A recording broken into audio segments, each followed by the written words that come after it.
23. novembra skupina 5 ťažko ozbrojených somálskych pirátov práve nastúpila na MV Central Park, chemický tanker, ktorý prechádza Adenským zálivom. Piráti sa cítia sebavedomo a majú situáciu pod kontrolou. Veria, že si práve idú zarobiť obrovské peniaze. Mýlia sa a v nasledujúcich minútach si uvedomia, akú veľkú chybu práve urobili. Keď sa začali šíriť správy o únose lode MV Central Park, reakcia väčšiny sveta bola plná šoku a zmätku, pretože éra somálskych pirátov mala byť už minulosťou. V skutočnosti sa skončila už pred viac ako 10 rokmi. V rokoch 2008 až 2012 dosiahlo pirátstvo pri Africkom rohu svoj vrchol. Obrázky z toho obdobia sú nezabudnutelné. Správy boli pravidelne plné príbehov o tankeroch, vočných lodiach a chemických tankeroch, ktorých sa zmocňovali mladí Somálčania, zvyčajne ozbrojení AK-47 a RPG. Piráti používali malé rýchle člny, aby rýchlo dobehli svoje ciele. Potom sa na palubu dostávali pomocou hákov, lán a rebríkov, pričom posádky brali ako rukojemníkov a vydávali odvážne požiadavky na výkupné. Ako roky plynuli, ich operácie sa rozšírili, a to čo do rozsahu aj veľkosti. Počet incidentov dosiahol v roku 2011 takmer 300 únosov. A vody Adenského zálivu, Arabského mora a dokonca aj časti Indického oceánu sa stávali čoraz nebezpečnejšími, keďže pirátske posádky boli odvážnejšie a chamtivejšie. Prepravné spoločnosti sa uchyľovali k čoraz zúfalejším opatreniam na ochranu svojich plavidiel. Napríklad nariadovali kapitánov zvýšiť rýchlosť pri plavbe v blízkosti Somálska, najímali súkromných ozbrojených strážcov na stráženie paluby a dokonca obkladali boky lodi osnatým drôtom, aby sťažili nalodenie. Fungovalo to, ale len do určitej miery. Útoky pokračovali, piráti si takto zarobili milióny dolárov pre seba, pre klany, ktorých boli súčasťou, aj pre svojich pochybných podporovateľov.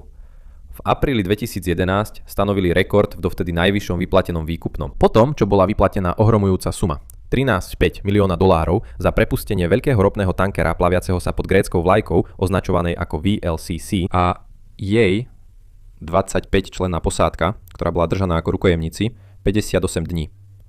Plavidlo prevážalo 2 milióny barelov ropy v hodnote približne 200 miliónov dolárov, čo čiastočne vysvetľuje, prečo bola nakoniec zaplatená taká vysoká výkupné. Bolo však jasné, že takéto incidenty sa nemohli stále dokola opakovať. Svet nemohol nečinne sedieť a dovoliť pirátom, aby prosperovali na veky, preto sa rozhodol nasadiť ťažký kaliber.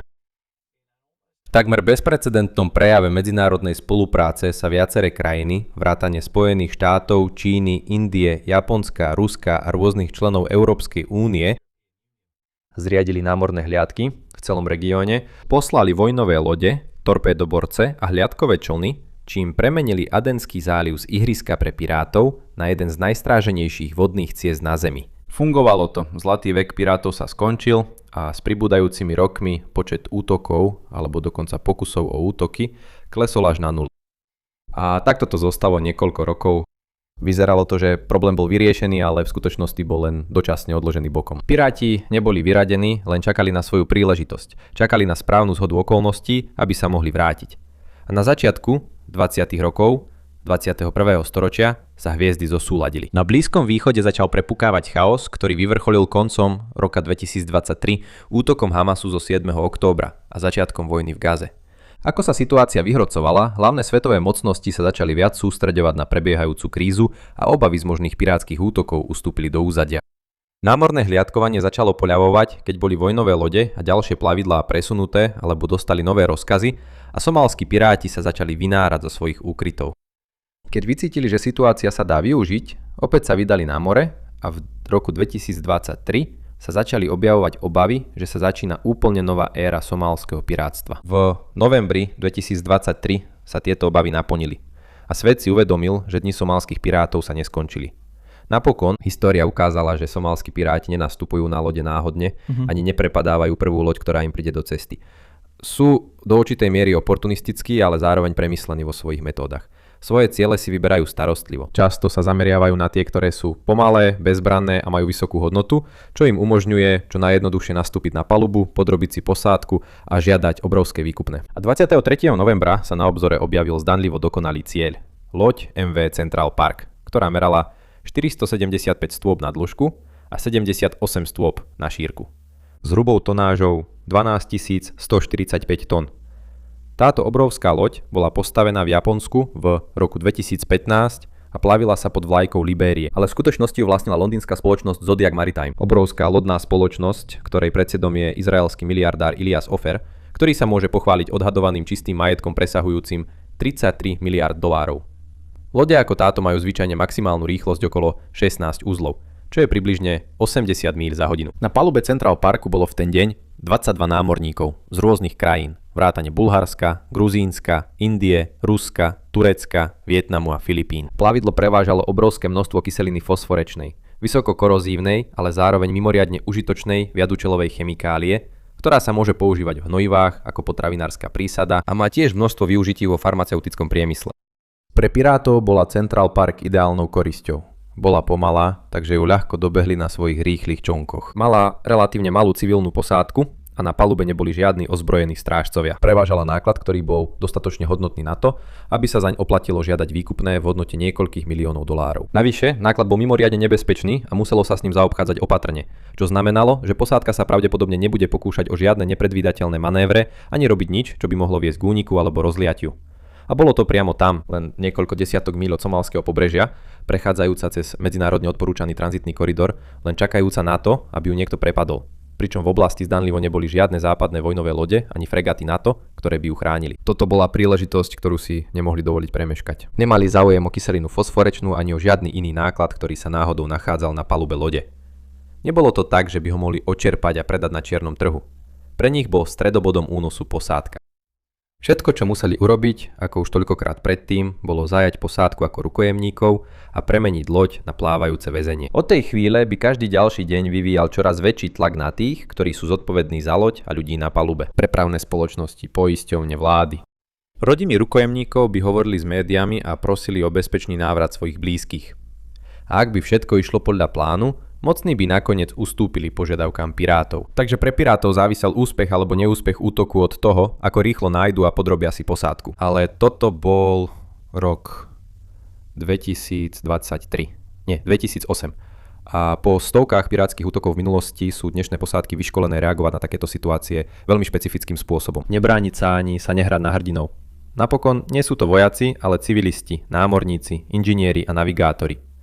Namiesto toho dostali jeden jednoduchý súbor pokynov. Utekajte a schovajte sa pri prvom náznaku nebezpečenstva. Dnešné posádky tankerov majú zamieriť do bezpečnostných miestností na palube, známych ako citadely, odkiaľ môžu vysielať tiesňové volania a vydržať, kým nepríde pomoc. Je to jednoduchá stratégia, ale múdra, pretože aj keď sa piráti dostanú na palubu a prevezmú kontrolu nad palubou, nebudú môcť skutočne získať moc, ak sa nedostanú k posádke. A 26. novembra mala by táto stratégia podrobená najťažšej skúške. Je takmer 6 hodín ráno. Svitá a slnko sa pomaly dvíha nad obzorom, keď sa piráti rútia k svojmu cieľu. Ich člny ľahko dosahujú rýchlosť okolo 25 uzlov, teda takmer 47 km za hodinu. Takže dobehnúť v porovnaní pomaly sa pohybujúci tanker Central Park nie je vôbec žiadny problém. Po príchode k obrovskému plavidlu ozbrojení piráti použijú háky a lanové rebríky, aby sa vyšplhali na palubu. So svojimi samopalmi AK-47 v rukách sa vydávajú smerom k mostíku. Vedia, že nasledujúce minúty sú rozhodujúce. Tu sa všetko vyhráva alebo prehráva. Je to zlomový bod, od ktorého závisí celá ich operácia. Musia nájsť posádku skôr, než bude mať šancu sa ukryť. Pokiaľ to dokážu, všetky ostatné časti skladačky by mali zapadnúť na svoje miesto a začnú sa rokovanie. Piráti môžu potrebovať dni, týždne alebo dokonca mesiace, aby dosiahli čo chcú, ale s približne 2 tuctami rukojemníkov a obrovským množstvom cenného chemického nákladu by z tejto operácie mohli odísť o niekoľko miliónov dolárov bohatší. Ale keď sa piráti dostali na mostík, stretli sa s tvrdou a nechcenou realitou. Je prázdny, posádka nikde nie je vidieť, pretože to, čo piráti nevedeli, bolo, že Central Park ich spozoroval prichádzať a pri prvom náznaku nebezpečenstva turecký kapitán lode spustil protokol, na ktorý bol vycvičený. Približne o 6 ráno, zatiaľ čo sa piráti rútili k tankeru, aktivoval automatický tiesňový maják lode. Začal naliehavé vysielanie na vojenských frekvenciách, ktorým informoval všetky spriateľené lode v oblasti, že Central Park je pod útokom. V nasledujúcich minútach sa kapitán so svojou posádkou ponáhľali na spodné paluby a uzavreli sa vo vnútri citadely. Mnohé moderné obchodné lode majú tieto určené bezpečnostné miestnosti, často umiestnené veľmi blízko strojovne na koncoch kľukatých labyrintových chodieb, ktoré sú posádke dôverne známe, ale pre neznámych votrovcov sú neuveriteľne mätúce. Citadela je miesto, kde sa námorníci môžu ukryť v nebezpečných situáciách, ako sú pokusy o únos. Je vybavená hrubými stenami a vystúženými dverami. Tieto úkryty sú často vybavené rádiami alebo satelitnými telefónmi, ktoré umožňujú posádke privolať pomoc. Sú tiež zásobené dostatočným množstvom jedla, vody a zdravotníckeho materiálu na prežitie niekoľkých dní s núdzovým osvetlením a ventilačnými systémami pre väčšie pohodlie. Niektoré úkryty dokonca obsahujú ovládacie prvky pre rôzne časti lode, čo umožňuje posádke vypnúť motory a zabrániť pirátom jednoducho odviesť plavidlo do jedného z ich domovských prístavov. A mnohé tiež obsahujú obrazovky pripojené ku kamerám po celej lodi, ktoré umožňujú posádke sledovať polohu pirátov kedykoľvek. Úkryty sa ukázali ako jedno z najúčinnejších opatrení proti pirátstvu a 26. novembra sa 22 členov posádky lode Central Park spolieha na svoj úkryt, aby ich ochránil. Zamknutí vo vnútri pokračujú vo vysielaní núdzových volaní v nádeji, že ich niektorá z mnohých vojenských síl, ktoré už 10 ročie vykonávajú protipirátske hliadky, začuje a príde im na pomoc. Medzi tým sa na poschodiach nad nimi piráti rozptýlia a hľadajú akékoľvek známky života. Začínajú panikáriť, keď si uvedomia, že sa spustil odpočítavací časovač. S každou minútou, ktorá uplynie, sa ich šance na úspech znižujú. A ich situácia sa chystá nabrať ešte dramatickejší obrat. K horšiemu, pretože blízka loď práve prijala tiesňové volanie Central Parku. A nie je to len taká obyčajná loď. Je to jedna z najmocnejších vojnových lodí na svete, USS Mason, torpédoborec triedy Arleigh Burke s Aegis systémom a riadenými strelami, ktorý má dostatok palebnej sily na to, aby v okamihu zničil celú flotilu pirátov a mierí priamo k ním. Ako náhle posádka Masonu začuje volanie, okamžite začnú konať.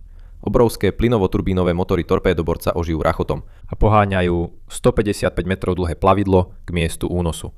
Rýchlosťou presahujúcou 30 uzlov, teda približne 56 km za hodinu. Späť na palube nákladnej lode sa členovia posádky naďalej skrývajú v nádeji, že ich nenájdu. Pirátom, ktorí sa potulujú po chodbách a vyzývajú námorníkov, aby sa ukázali, rastie frustrácia. Každá miestnosť je prázdna. Každá chodba vedie k ďalšiemu slepému koncu. Zúfalé sekundy sa menia na minúty, keď piráti takmer určite cítia, ako im pred očami mizne miliónová odmena. A potom sa stane nevyhnutné. Mason, sprevádzaný malou skupinou spojeneckých lodí a pridružených lietadiel z koaličnej protipirátskej jednotky, dorazí na miesto. Toto je loď stvorená na vojnu. Píši sa 5-palcovým delom Mark 45 Mod 4, 20 mm blízkym obranným systémom Phalanx 2, 25 mm guľometnými systémami Mark 38, 4 0,5 palcovými guľometmi, 96 odpaľovacími šachtami a kompletnou výbavou protilietadlových, protibalistických a riadených striel, plus zásobou torpéd. Bohužiaľ, žiadna z týchto zbraní veľa neznamená v situáciách ako je táto. Zatiaľ, čo ľudia zvonka si môžu myslieť, že námorníctvo USA by mohlo jednoducho poslať ťažko vyzbrojený torpédoborec, aby pirátov silou zlikvidoval, takéto scenáre v štýle veľkofilmov v skutočnom svete jednoducho neexistujú. MV Central Park nebola nepriateľská vojnová loď, bola to civilná loď prevážajúca obrovské zásoby nebezpečných chemikálií. Akákoľvek raketa, granát alebo strela vypálená na loď aj s maximálnou opatrnosťou a presnosťou niesla riziko civilných obetí alebo vážnej ekologickej krízy, ak by došlo k poškodeniu niektorého z chemických kontajnerov. Takže keď dorazila do tých istých vôd ako unesená loď, cieľom lode Mason nebolo ju zničiť, ale zachrániť ju. Na to musela americká armáda použiť špeciálnu taktiku známu ako navštívenie, nalodenie, prehľadanie a zaistenie. Skrátenie VBSS. VBSS je jeden z najnáročnejších typov misií, ktoré môže dostať za úlohu splniť ktorýkoľvek vojak. Ako už samotná skrátka napovedá, zahŕňa to týmy, ktoré prichádzajú k uneseným plavidlám, nalodia sa na ne, hľadajú nepriateľských bojovníkov a preberajú od nich kontrolu. Ak to znie jednoducho, nie je to tak. Existuje nespočetné množstvo premenných a nevyčísliteľné množstvo spôsobov, ako sa tieto misie môžu pokaziť. Dokonca už len dostať sa na palubu, dostať sa na pohybujúce sa plavidlo pod kontrolou nepriateľa môže byť nesmierne nebezpečné, pričom nalodovacie týmy často prichádzajú buď vrtuľníkom, alebo s pomocou vlastných rýchločlnov. Keď sú už na palube, musia postupovať cez obrovskú loď, prehľadávajúc každé poschodie, každú miestnosť, každý koridor. Vedia, že ozbrojení bojovníci môžu číhať za každým rohom, ale tiež vedia, že na palube sú nevinní ľudia, ktorých treba zachrániť. Musia ich vedieť rozlíšiť, čo znamená, že nemôžu vtrhnúť tam a začať bezhlavo strieľať. Namiesto toho si musia dať čas na analyzovanie každého náznaku života, rozlišovať medzi priateľom a nepriateľom, skôr než urobia rozhodnutie otvoriť paľbu alebo poskytnúť pomoc. A toto všetko musia robiť v často klaustrofobických priestoroch spodných palúb nákladných lodí, kde je nespočetné množstvo miest, kde sa môžu nepriatelia ukryť. V týchto situáciách majú únoscovia výhodu, aj keď sú často vyzbrojení oveľa primitívnejšími zbraňami a vybavením a nemajú ani zďaleka také vojenské školenia a skúsenosti ako vojaci, ktorí ich prenasledujú. Stále majú veľmi dôležité výhody, ako je možnosť zaujať skryté pozície, pripraviť pasce a zálohy a vystreliť ako prvý na svojich protivníkov. Ak mal tým VBSS Masona prevziať kontrolu nad Central Parkom, vedeli, že to môže byť mimoriadne riskantné a stať ich to veľa. Keď sa americká vojnová loď približuje k Central Parku, americké námorníctvo vydáva pirátom odkaz, že musia okamžite zdať kontrolu nad plavidlom, inak ponesú následky.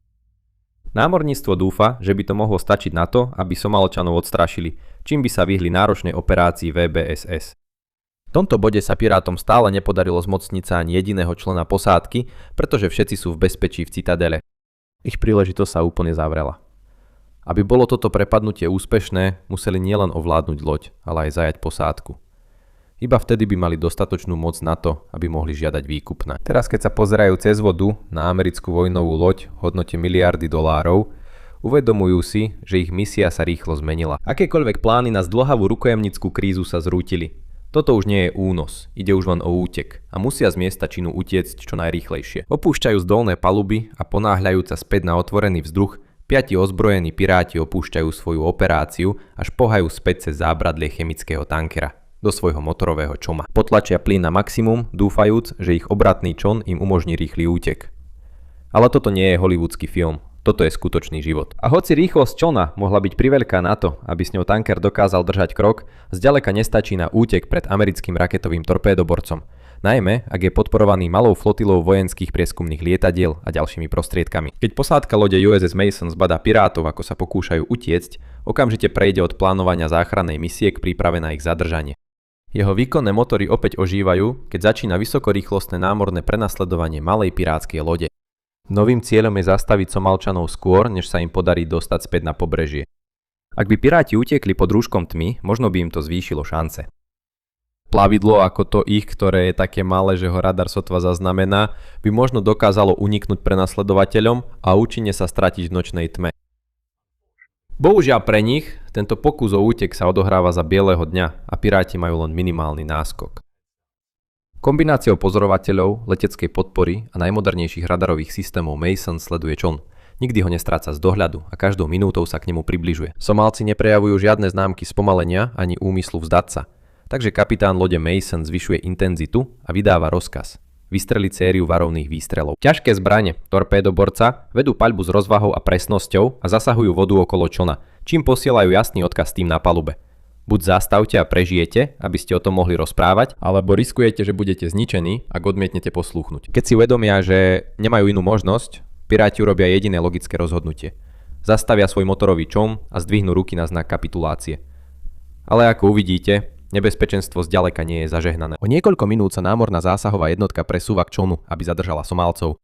Ich zbranie sú zhabané, ruky im zviažu a odvedú ich preč, aby čelili dôsledkom svojich činov. V priebehu niekoľkých hodín sa únos, ktorý sa zdal, že týmto mužom prinesie milióny dolárov, skončil ich zatknutím. Nikto nebol zranený ani zabitý a námorníci z lode Central Park vyšli zo svojho bezpečnostného úkrytu bez újmy. Ale pre posádku lode USS Mason čaká dramatický zvrat. Zdalo sa, že to bol úspešný deň. Loď bola zachránená, posádka pirátov bola zajatá, všetko išlo podľa plánu. Ale už niekoľko hodín po operácii sa objavila nová a oveľa smrteľnejšia hrozba. Nie zo Somálska na juhu, ale z Jemenu na severe. Tam hutijské sily zistili prítomnosť americkej vojenskej lode v Adenskom zálive a nemali v úmysle ju len tak nechať prejsť. Z okupovaného územia v Jemene odpálili 2 vysokorýchlostné balistické rakety smerom na USS Mason aj na Central Park. Radarové obrazovky na lodi Mason sa rozžiarili a zazneli signály, ktoré upozorňovali na blížiace sa hrozby. Obranné systémy boli aktivované a pripravené zasiahnuť proti raketám Husijov, ale našťastie ich nemuseli použiť. Raketové strely Husijov dopadli do vody, asi 10 námorných míľ od americkej vojenskej lode. Ale už samotný fakt, že Husijovia vystrelili na americkú loď, bol jasným znamením toho, ako rýchlo sa situácia na Blízkom východe zhoršuje a aké nebezpečné sa toto miesto stáva. V priebehu jediného dňa americká loď zasiahla pri pokuse o únos a nepriateľské rakety dopadli len kúsok od nej. Aj keď by si Mason s nimi vedel poradiť. To isté sa nedá povedať o obchodných a civilných lodiach, ktoré prechádzajú touto oblasťou. A v tom okamihu sa pre tieto lode a ich posádky objavila desivá nová realita. Nie len, že sa teraz museli opäť naozaj obávať pirátov, ale museli sa tiež vyrovnať s neustálou hrozbou nadzvukových rakiet, ktoré sa môžu z ničoho nič vyrútiť z oblohy a majú dostatok výbušnej sily na to, aby v okamihu poslali celé ich lode aj s nákladom do plameňov. Len pred rokom alebo dvoma sa celý tento región zdal oveľa bezpečnejší. Verilo sa, že éra somálskeho pirátstva je už minulosťou. A hoci napätie pod povrchom pretrvávalo, Blízky východ sa ešte neocitol v takom otvorenom chaose. Do konca roka 2023 sa však všetko obrátilo hore nohami a torpédoborce ako USS Mason už nemali za úlohu relatívne pokojné námorné hliadky. Teraz museli zvládať tiesňové volania, záchranné misie, sledovanie rakiet, eskortovanie obchodných lodí a zachytávanie dronov. A to všetko v jednom z najrušnejších lodných koridorov na svete. Je to tvrdá pripomienka krehkosti námornej bezpečnosti. Miesta, ktoré sa zdajú byť bezpečné a stabilné, sa môžu zlomiť a rozpadnúť oveľa rýchlejšie, než si vieme predstaviť. A nie jedna, ale hneď niekoľko kríz sa môže objaviť takmer z ničoho nič. Stačí len správna zhoda okolností a celé vodné plochy sa môžu premediť na skutočné pasce smrti. A vždy sa nájdu ľudia so zlými úmyslami, od pirátov až po teroristov, ktorí sú ochotní tieto situácie využiť vo svoj prospech. Ale somálski piráti neboli jediní, ktorí pocítili rýchlu a rozhodnú silu americkej armády. Ak chcete vidieť, ako Spojené štáty zajali venezuelského prezidenta počas bleskového 2,5-hodinového zásahu, kliknite na video na svojej obrazovke práve teraz a uvidíme sa na ďalšom bojisku.